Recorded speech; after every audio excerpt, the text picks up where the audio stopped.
Welcome my viewers. আশা করি আপনারা সবাই ভালো আছেন আর আমিও ভালো আছি। আজকে আমি তৈরি করেছি একটি সুন্দর ডিম পুডিং। আপনারা দেখতেই পাচ্ছেন কত সুন্দর হয়েছে। বাড়িতে আপনারাও আমার মতোই তৈরি করতে পারেন যদি সম্পূর্ণ রেসিপিটা আপনারা ধৈর্য সহকারে দেখবেন। এটা খেতে খুব স্বাদ এবং অল্প কিছু দিয়ে উপকরণ দিয়ে এটা তৈরি হয়ে যায়।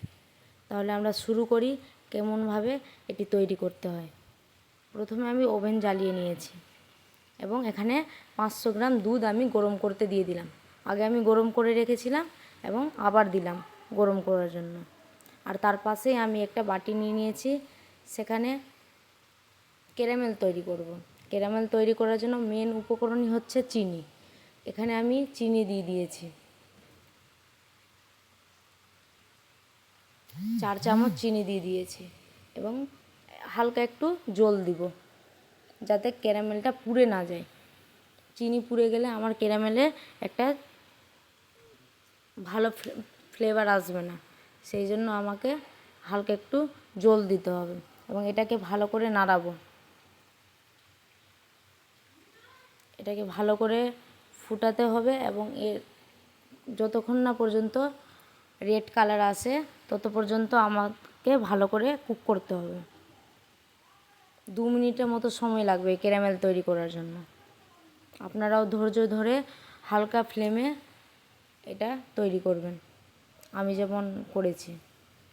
আর পাশে আমার দুধ ছিল, সেটা আমি ওভেনটা অফ করে দিয়েছি। আমার দুধটা গরম হয়ে গেছে এবং এটা ঠান্ডা করতে দিয়ে দিয়েছি। দেখতেই পাচ্ছেন কালারটা কি করেই চেঞ্জ হয়ে গেল, আরও চেঞ্জ হবে। আপনারাও আরও একটু করে ধৈর্য ধরে করবেন, আমি যেভাবে করেছি দেখবেন খুব সুন্দর একটা ক্যারামেলের কালার আসবে।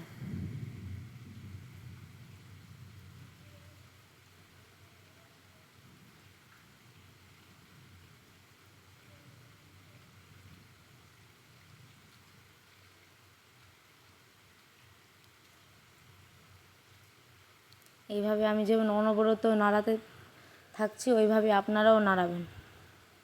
এবার দেখতেই পাচ্ছেন আমার ক্যারামেল তৈরি হয়ে গেছে। আমি সেটা বাটির মধ্যে ঢেলে নিলাম, যেটাতে আমি রান্না করব পুডিংটা।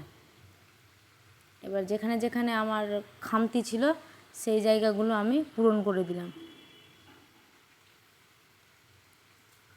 এবার এই বাটিটা সরিয়ে আমি ঠান্ডা হতে দিব। বাটির মধ্যে সেট হতে হবে।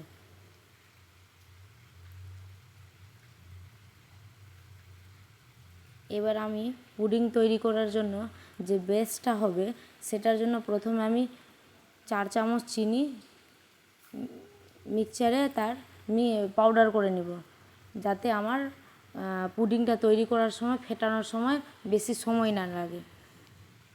আর এই পুডিংটা তৈরি করার জন্য আমি এখানে 3টা ডিম নিয়েছি, কারণ 500 গ্রাম দুধের জন্য 3টা ডিম ইনাফ।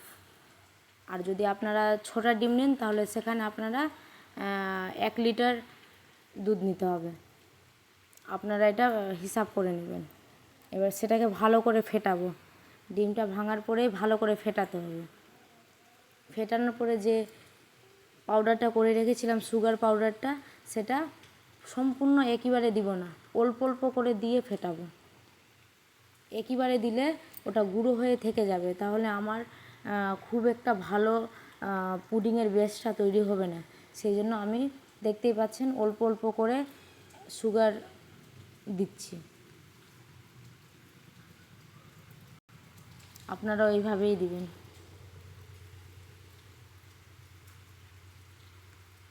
এটা খুব সহজ পদ্ধতিতেই হয়ে যায়, বেশি কিছু ঝামেলা লাগে না। এবার যে 500 গ্রাম দুধটা ছিল সম্পূর্ণটা এতে দিয়ে দিব, কারণ আদার্স কাজে আমাদের আর দুধ লাগবে না, এটাই বেস তৈরি করার ক্ষেত্রেই লাগতো। এবার দেখতেই পাচ্ছেন আমি আবার ভালো করে 2 থেকে 3 মিনিট এইভাবে অনবরত মিক্স করে নেব।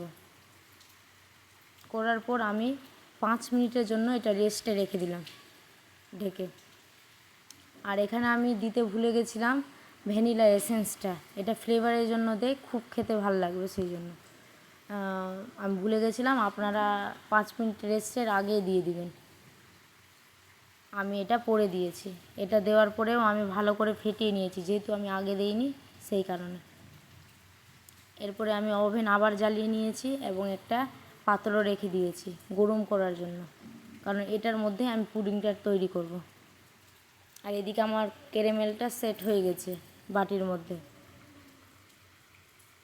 আর আপনারা সরাসরি কোনো দিনও পুডিংয়ের যে বেসটা সেটা এমনি এমনি ঢেলে দিবেন না, সেটা একটা ছাঁকনির মাধ্যমে ছেঁকে দিবেন। কারণ আমাদের যেহেতু ওখানে অনেক রকমের উপকরণ পড়ে, সেই জন্য সেখানে অনেক রকমের মোটা জিনিস থেকে যায়। এই মোটা জিনিস দিয়ে দিলে পুডিংয়ের মধ্যে ক্ষত বিক্ষত উপরে উঠে যাবে, তাহলে আপনারা পুডিংটা দেখতে খুব একটা ভালো হবে না এবং খেতে একটু টেস্টটা তেমন আসবে না দোকানের মতো। সেই জন্য আপনারাও আমার মতো ছাঁকুনিতে ছেঁকে দিবেন। এবার আমি বসিয়ে দিলাম। এবার আমাকে 30 মিনিটের মতো কুক করে নিতে হবে। আপনারাও 30 মিনিটের মতোই কুক করবেন। আমি মাঝখানে একবার খুলে একটু দেখেছিলাম। আপনারা একটা পিন কাঠিয়ে রাখবেন, সেটা দিয়ে চেক করার জন্য খুব ভালো। যদি সেটার মধ্যে লেগে যায় তাহলে ভাববেন কি আপনার পুডিংটা এখন রেডি হয়নি। এটা শুধু এই ক্ষেত্রে না, কেক তৈরি করলেও এটা একটু জানার আমাদের উপকরণ হয়, যে কি করে আমরা চেক করব সেটা হয়েছে কি না। তারপরে আমি কিছুক্ষণ পর আবার দেখলাম, তো আমার রেডি হয়ে গেছিলো। সেটাকে বের করে দেখছি, ঠান্ডা একটু করতে দিলাম, তারপরে এটা বের করেছি। আমার পুডিংটা একদম দোকানের মতোই হয়েছে। আমি আপনাদেরকে কেটে দেখাচ্ছি। আপনারাও বাড়িতে তৈরি করে অবশ্যই এটা খাবেন, খেতে খুব স্বাদ।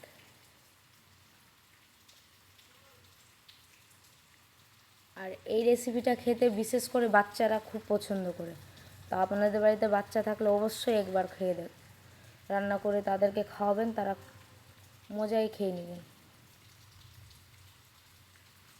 এই যে আমি সবার জন্য সার্ভ করে দিয়েছি। Thank you.